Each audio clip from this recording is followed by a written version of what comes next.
I'm 32, and I think one of the cruelest parts of a dying relationship is how long you can keep calling it love, when what you are really feeling is responsibility, not passion, not partnership, not safety, responsibility. The kind that creeps into your body so slowly you barely notice how much of your life is being spent carrying another adult, until one day they are gone for 12 hours and, instead of missing them, you realize the house is cleaner, your son is calmer, and you have not clenched your jaw once. That was the point when I finally stopped lying to myself. Because if someone leaves a room and your nervous system thanks them for it, whatever you are preserving is probably not a marriage anymore. My wife's name is Lila. She's 33. We were together for 10 years and married for 5. We have a 4-year-old son, Milo. Before anyone decides I am just another husband whining online because motherhood turned out to be harder and messier than the fantasy version, let me be fair. Lila is not lazy. She is not stupid. She is not heartless. She is, in many parts of life, magnetic. She plans beautiful trips, hosts birthdays that look like magazine spreads, finds little hidden restaurants in other cities, keeps group chats alive, remembers everybody's allergies, favorite colors, and anniversaries.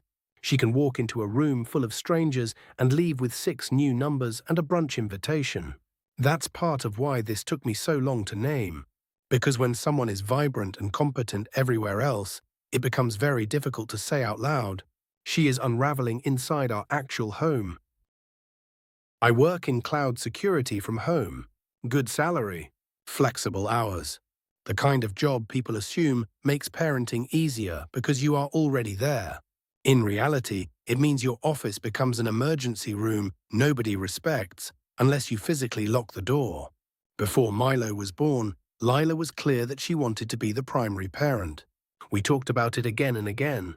I told her I was fine if we never had children. I meant it. She said she wanted this. She said career had never been the central thing for her. She said she could picture a home life more easily than a corporate one. She said it felt right. I believed her. That matters because every time I tried, years later, to talk honestly about how bad things had gotten, there was this unspoken pressure to treat her like a victim of a life forced on her. But this was not forced. Chosen, yes, then regretted maybe, but not forced. The first year with Milo was chaos in the normal new parent way. We were exhausted, messy, tender, scared, half in love, half in survival mode. I do not think anyone comes out of infancy with their marriage untouched. So when Lila started getting overstimulated more easily, I told myself it was temporary. When she snapped over small things, I told myself she was sleep-deprived. When Milo got more screen time than I liked, I told myself every parent cuts corners sometimes. When I started stepping out of work calls to de-escalate little domestic storms, I told myself this was just a rough season. Then the season lasted 3 years. Here is what our days became. I would be upstairs on client calls, while downstairs Milo would ask for juice, a snack, help with a toy, or just repeat some 4-year-old question 12 times, because that is what 4-year-olds do. Lila's tone would stay patient for a while, then flatten, then sharpen. Not every day. That would have been easier to name. Enough days. Enough that I began listening to the house while I worked, the way people listen for weather. Enough that I could tell from one clipped "what now" whether I was about to need to intervene.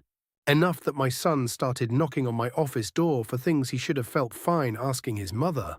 A marker cap, a banana, a shoe, a story, a hug. He loved her. That was obvious.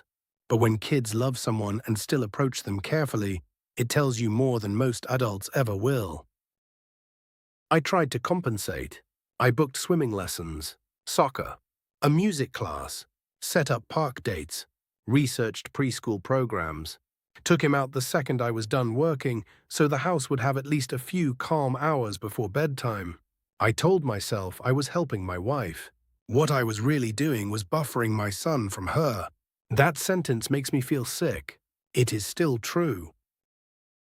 At the same time, our marriage was changing in a way I hated admitting even to myself. I stopped wanting sex as much. Not because I no longer found her attractive, because I felt like I was carrying two full-time roles already and then being expected to transition seamlessly into tenderness every night after spending the day monitoring everyone else's emotions. There is nothing sexy about being the emotional safety officer of your own house. Lila noticed, of course.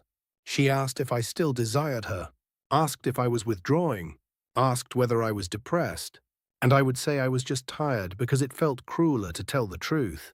That watching the person you love repeatedly lose patience with your child changes the atmosphere around intimacy. You stop feeling pulled toward them. You start feeling braced against them. And then there was the domestic part.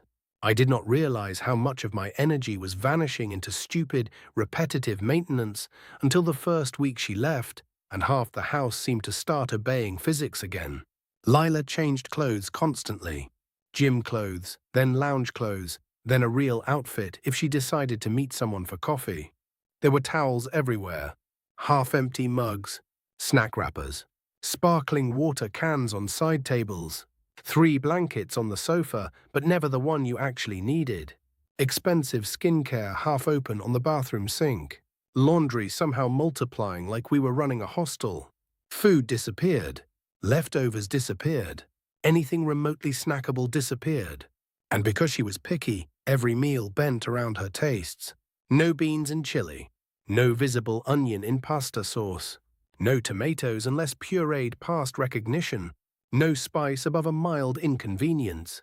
After years of it, I genuinely almost laughed the first time I made a proper bean chili after she moved out and realized I had not cooked the food I actually liked in ages. That should not be a revelation at 32. Still, I stayed in the marriage emotionally longer than I should have because Lila had explanations for everything. Motherhood did not come naturally. Her own mother had been intermittently ill and emotionally inconsistent. She got overstimulated. She felt trapped. She missed being a person instead of only a parent. She said she needed more support, more grace, more understanding, more breaks. And because I am not heartless, I heard all of that. I took it seriously. We did therapy. We had endless discussions. I rearranged work. I absorbed more. What I did not fully let myself feel was the rage that would hit me every time she came alive for everyone except us. Give her a weekend event job and she was sharp, funny, competent, dazzling. Give her a girls' trip and she came back energized, glowing, full of stories. Put her in a room with vendors, clients, or friends, and she had endless patience. But at home with a spilled cup, a whining preschooler, and the repetitive mundanity of family life, she acted like every tiny demand was a fresh insult. That contrast became unbearable. Because struggling is one thing. Saving your best self for the outside world while your family gets what is left is another. The day everything broke was not dramatic enough to justify how permanent it felt. I was on a long client call for work when I heard Milo start crying downstairs. Not fake crying. That deep, panicked, breath-catching crying that makes your body move before your brain does. I muted myself and went down. He was on the kitchen floor, cereal everywhere, hands sticky with milk, crying so hard he could barely talk. Lila was standing at the counter with both hands flat against it, staring down like she was trying not to scream. When she looked at me, she said, "For 5 minutes, can he not make everything harder?" She did not even sound angry. She sounded resentful. That was worse, because Milo looked up at me like he was waiting to see if I could restore reality. And I realized in that exact second that I was no longer thinking like a husband worried about his wife. I was thinking like a manager assessing whether the environment was safe. I cleaned up the mess. Took Milo out for ice cream even though it was not even noon. Let him pick a toy car from the pharmacy checkout because I needed him to associate that day with something other than crying on tile while his mother looked through him.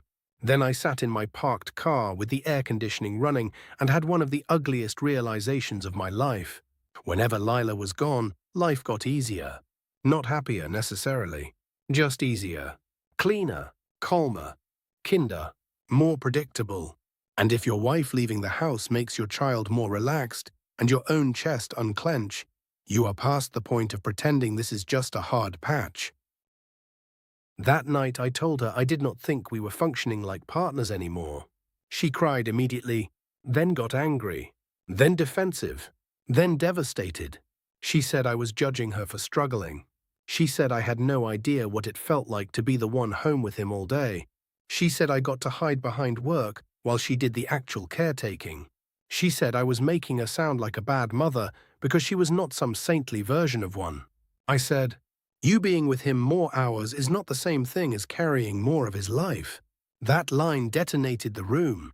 She called me cruel, said I thought I was superior because I was more patient, said I got to be the fun parent because I left her to deal with the real work. And maybe that would have shattered me if I had not already spent years doing the invisible work she was pretending not to see.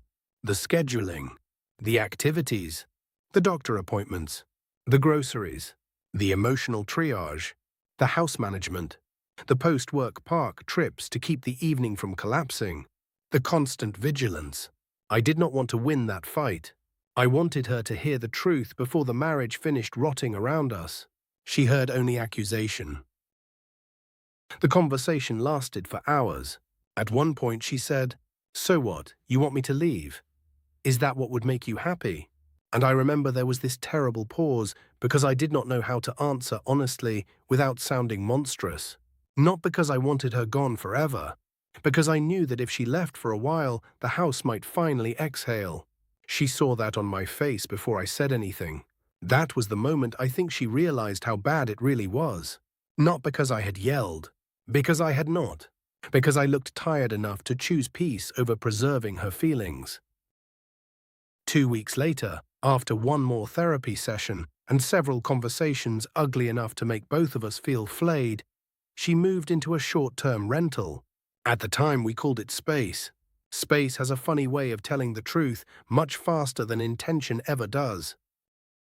Update 1. It has been just over a month. We are co-parenting in a rough draft kind of way. Milo goes between houses, and here is the part that keeps hitting me in tiny, humiliating waves. My life is simpler now. Not glamorous. Not joyful all the time. Not magically healed. Simpler. My grocery bill dropped hard. The kitchen stays clean overnight. Laundry is manageable. I can leave leftovers in the fridge, and they are still there the next day. My expensive shampoo has stopped evaporating. No one is stripping the duvet sideways off the bed. No one is leaving damp towels folded on top of clean clothes. My son still makes messes because he is 4, but somehow the house no longer feels like it is actively fighting me. And the peace in those tiny details makes me angrier than the big things do, because it means I normalize too much for too long. Update 2. Lila says the separation has made her realize how overwhelmed she really was. She says she understands now how defensive she had become. She says she misses us. I believe all of that. But I am also learning something brutal. Insight is not repair. Sometimes people understand the damage only after you stop giving them access to the part of you that kept cushioning the consequences. She wants us to try again eventually, maybe with stricter systems, better division of labor, more childcare support, more honesty, more therapy. Maybe all of that matters. Maybe not. What I know right now is that my body has not been this relaxed in years. I sleep more deeply. I laugh more with my son. I am less irritated by everything. And my sex drive did not come roaring back toward my wife the second she left, the way some guilty part of me half expected. What came back was simpler. My own nervous system. I have also had to sit with one especially ugly truth. Relief. Relief that nobody is eating through the groceries and then complaining there is nothing in the house. Relief that nobody is badgering me into agreeing with every preference just to keep the peace. Relief that the emotional weather is no longer turning every small domestic accident into a possible scene. Relief that my son now has at least one house where he does not have to approach a parent carefully. That relief does not erase the love I had for her, but it does tell the truth about what that love had become. And I think the sentence I keep circling is this: I did not lose my marriage because my wife struggled. I lost it because I was never allowed to struggle too. Every accommodation flowed one way, every explanation, every adjustment, every swallowed resentment. And if I got tired enough to say so, I was not a husband telling the truth. I was the bad guy making a vulnerable woman feel worse. I do not know what happens to us long term. Maybe this becomes a divorce story. Maybe it becomes a story about rebuilding differently. Maybe it becomes one of those relationships people later call complicated, because it hurts less than calling it what it was. But I know this much. My son deserves at least one calm home, and I deserve a life where love is not measured by how much of myself I can keep shaving away before there is nothing left but function. That used to sound selfish to me. Now it sounds like honesty.